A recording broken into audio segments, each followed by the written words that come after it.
آج ویو 360 میں بنگلہ دیش میں اپوزیشن کے بائیکاٹ کے باوجود عام انتخابات کا انعقاد. کیا حسینہ واجد کی ایک اور حکومت ہر کسی کو قبول ہوگی؟ جانیں گے آج کے شو میں.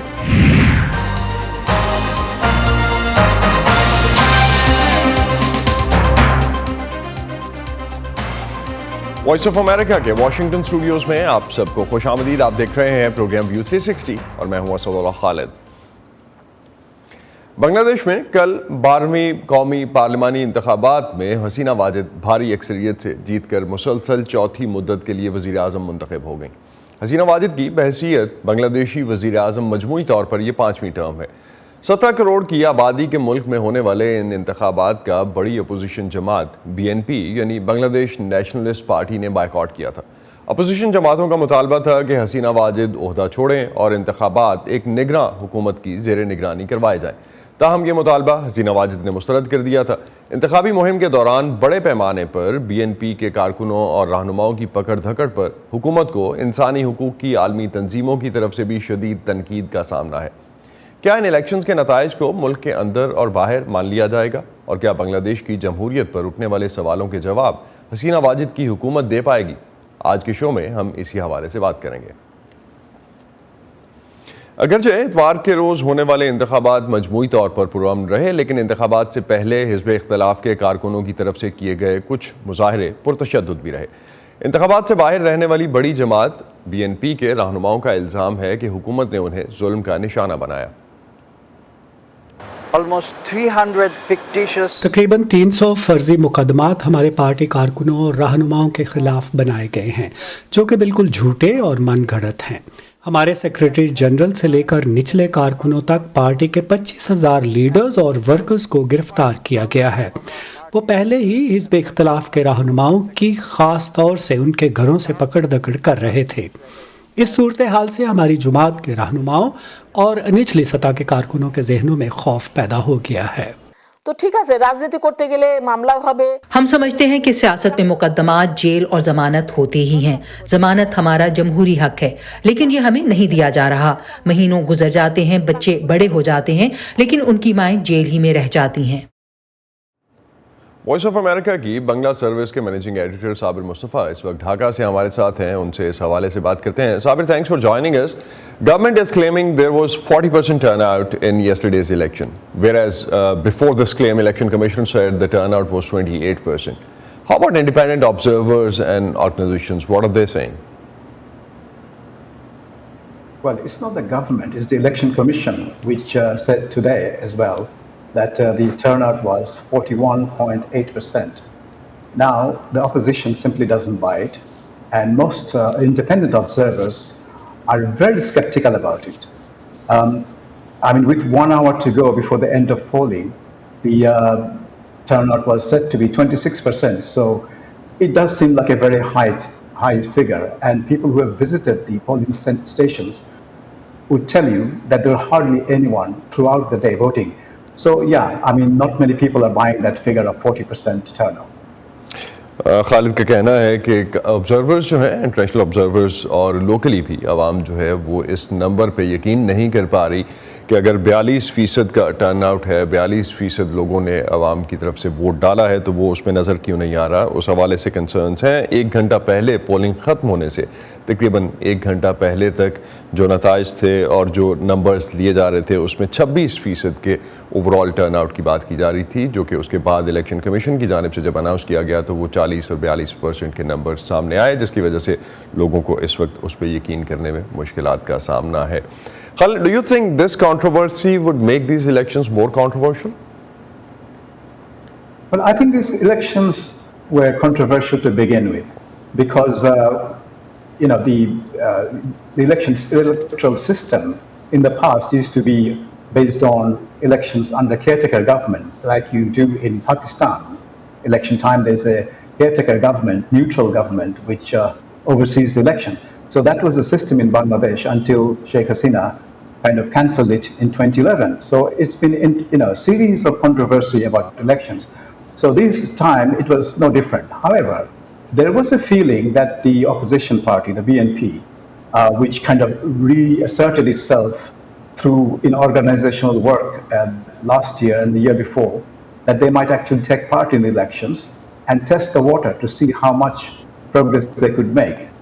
But they decided to boycott the elections. And now this is a difficult choice before the opposition party. So they have made the election controversial, and the government has gone ahead with the election. And they're saying that, look, we proved that an election under a political party government can be peaceful, can be, in a good environment where people can come out and vote. The only problem was there was no opposition to the ruling party, so it was a one-sided election. So the election is controversial to begin with, and this 41% figure by the Election Commission, when everyone could see that the turnout was nowhere near that, is going to make it not only controversial, is going to make it quite laughable in some people's mind.